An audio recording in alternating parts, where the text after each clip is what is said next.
Hello students, let's start with the next topic of sequence and series.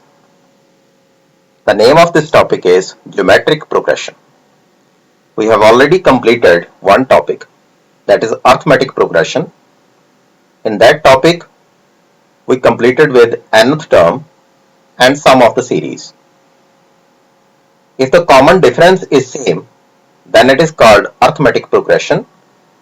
If the common ratio or the ratio between consecutive terms is same, then it is called geometric progression. In this type of progression, we have to divide second term by first term and third by second. If all these answers are same, then it is geometric progression. Now in the series, I multiply each consecutive term by r. It means the ratio between the two terms is r. ar, ar square, ar cube, up to so on, ar n minus 1. It means general term is ar raised to power n minus 1, or nth term is a raised to power ar raised to power n minus 1. Here a is first term and r is common ratio. If we have to find out the sum of the series, two concepts are there. A into r raised to power n minus 1 divided by r minus 1. If r is greater than 1, a 1 minus r raised to power n divided by 1 minus r if r is less than 1. If we have to find out the sum of infinite terms, then the answer is a over 1 minus r, it's s infinity. If we have to calculate geometric mean, suppose g is the geometric mean between a and b, then we can write g divided by a is equal to b divided by g. Then cross multiply, we can find g square is equal to ab, and g can be written as square root of ab. In arithmetic mean, the formula was a is equal to a plus b divided by 2.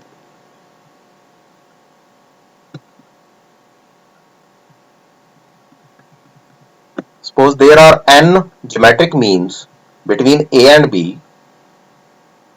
It means total number of terms are n plus 2. It means a n plus 2 is equal to b. It means the formula is a r raised to power n plus 1 is equal to b, because for nth term the formula is a r raised to power n minus 1.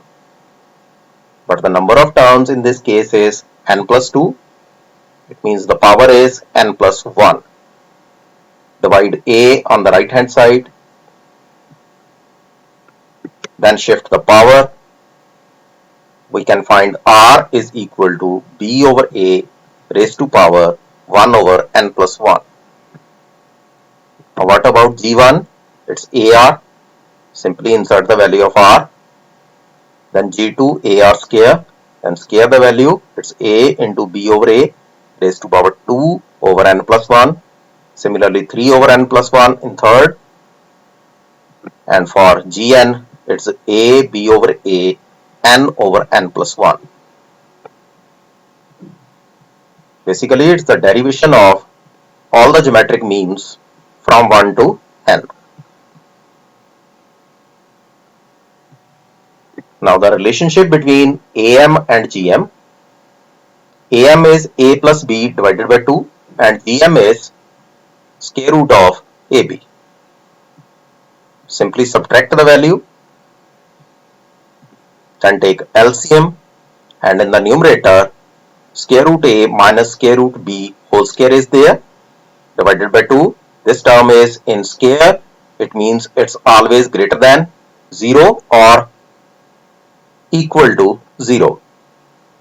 If the value of a and b is equal, then the answer is 0. Otherwise the value is greater than 0. Let us start with the exercise 9.3.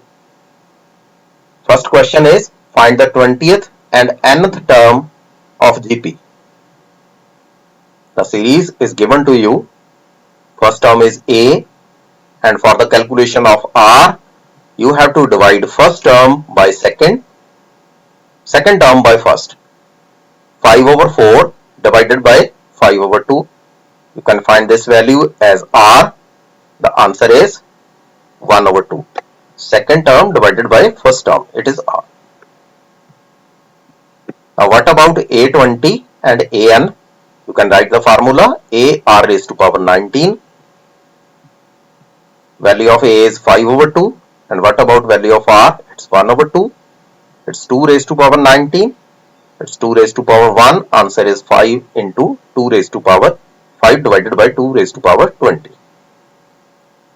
Similarly, AN 5 over 2, 1 over 2 raised to power n minus 1. It's 2 raised to power n minus 1. 2 raised to power n minus 1 when multiplied by 2 raised to power 1. Answer is 2 raised to power n.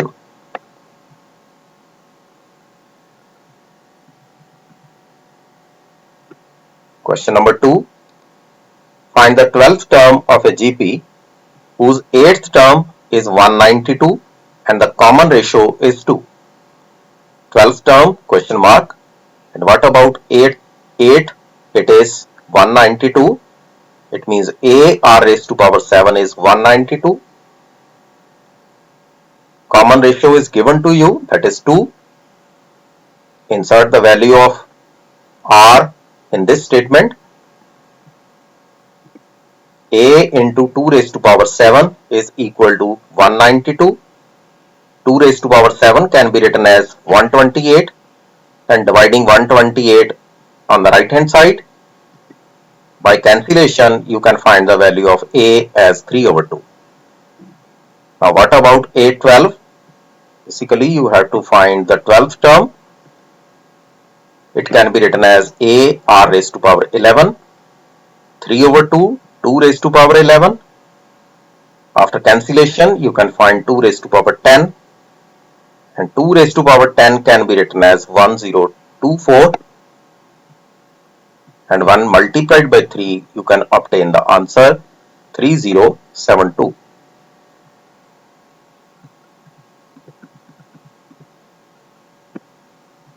Question number 3. In this, A5 is given to you, that is 5th term is P and 8th term is Q, 11th term is S, and you have to show Q square is equal to PS. That is the simplest question. A5 can be written as A R raised to power 4. Similarly, A R raised to power 7 is Q. Then A R raised to power 10 is S. What about Q square? Second term square. It's A R raised to power 7 whole square. It's A square R raised to power 14. It can be split into A R raised to power 14 and A R raised to power 10. The first term is P and second is S.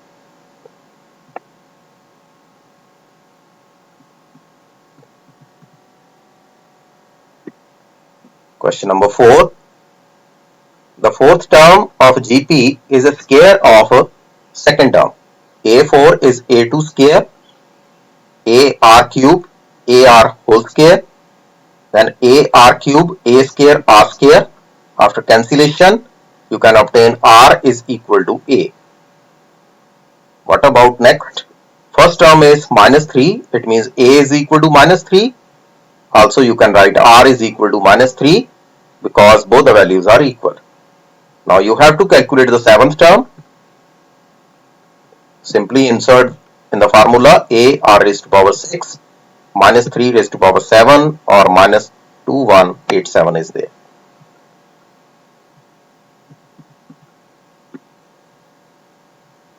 Question number 5, part A.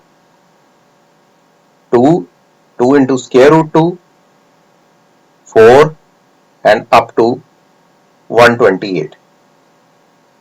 The value of AN is 128, A is equal to 2, and what about R? Second term divided by first term, it's square root 2. Then insert in the formula, you have to calculate the value of N. How many number of terms are there if AN is 128? That's 128 is equal to 2 into square root 2 power n minus 1. Divide 2 on the left hand side, it's 64, and 64 can be written as 2 raised to power 6. And what about right hand side?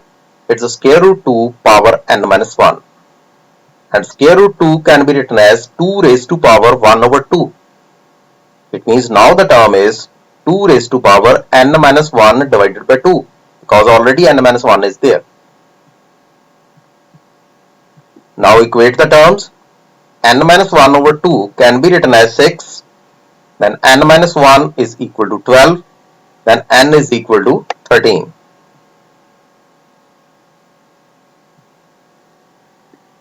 Second part of question number 5, part B. The question is on the same pattern. First term is square root 3, then r can be obtained. 3 divided by square root 3, it's square root 3, and an is given to you 729. Then insert in the formula. 729 can be written as 3 raised to power 6. Square root 3 into square root 3 raised to power n minus 1. It means it can be written as square root 3 raised to power n. It's further 3 raised to power n over 2 because it's a 3 raised to power 1 over 2. N over 2 is 66. And what about n? This value is 12. C part is also the same one. 1 over 3, 1 over 9, 1 over 27. First term is 1 over 3. And what about common ratio? Second divided by first. It's again 1 over 3. Then insert in the formula. Last term is given to you.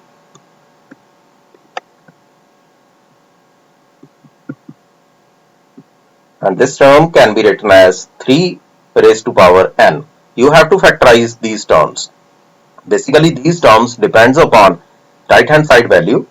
If 3 is given on the right hand side, then maximum probability of this term is the factors of 3. 1 over 3 raised to power 9, and on right hand side 1 over 3 raised to power n is there. It means n can be written as 9.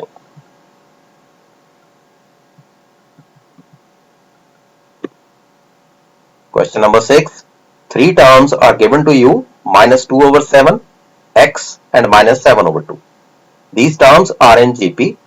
If these terms are in GP, it means the square of the second term can be written as product of first and third term. If ABC are in GP, then B square is equal to AC. Please keep in mind this value, because if I write B over A is equal to C over B, then after cross multiplication, we can obtain this value. B square is equal to AC. It means x square can be written as minus 2 over 7 multiply minus 7 over 2. The answer is 1. It means x square is equal to 1, or x can be written as plus minus 1.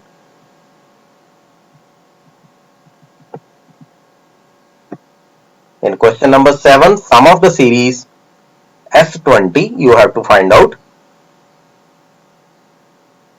Value of A is there, that is 0.15, and you can obtain the value of R, 0.015 divided by 0.15, it's basically 0.1. Now the formula is A into 1 minus R raised to power 20 divided by 1 minus R. Insert the values. It's 15 over 100. Value of R is 1 over 10. It's 0.1. And what about 1 minus 1 over 10? It's 9 over 10. When you cancel these values, 15 over 100 multiply 10 over 9. It's 1 over 6. Okay, you can cancel here also. And you can explain the students by using this method also. By shifting the value from denominator to numerator. You can explain in this way also. Or directly you can cancel the values. Both the ways are correct. 1 over 6, 1 minus 0.1 raised to power 20. That is the final answer. Now question number 8. Square root 7, square root 21. You have to find Sn. What about An? It's A r raised to power n minus 1. square root 7, square root 3 raised to power n minus 1. It's basically not required in the answer, but you can calculate if it's required. What about Sn? A r raised to power n minus 1 divided by r minus 1. Sometimes I use the formula 1 minus r raised to power n divided by 1 minus r. Now, why I interchange the formula? If value of r is greater than 1, please keep in mind you have to apply this formula. Otherwise, 1 minus r raised to power n divided by 1 minus r if the value of r is less than 1. Now, rationalize the values, and in the denominator 3 minus 1, that is 2, and collect the values basically in the numerator 3 raised to power n over 2 minus 1 square root 3 plus 1. Question number 9. 1 minus a, then plus a square minus a cube up to so on n terms. Value of a is clearly 1 and r is minus a. Insert in the formula a 1 minus r raised to power n divided by 1 minus r. 1 minus a raised to power n. Clearly you can write in this way, then 1 plus a is the denominator. From 10th question onward, I will discuss in the next video. Thanks for watching my video.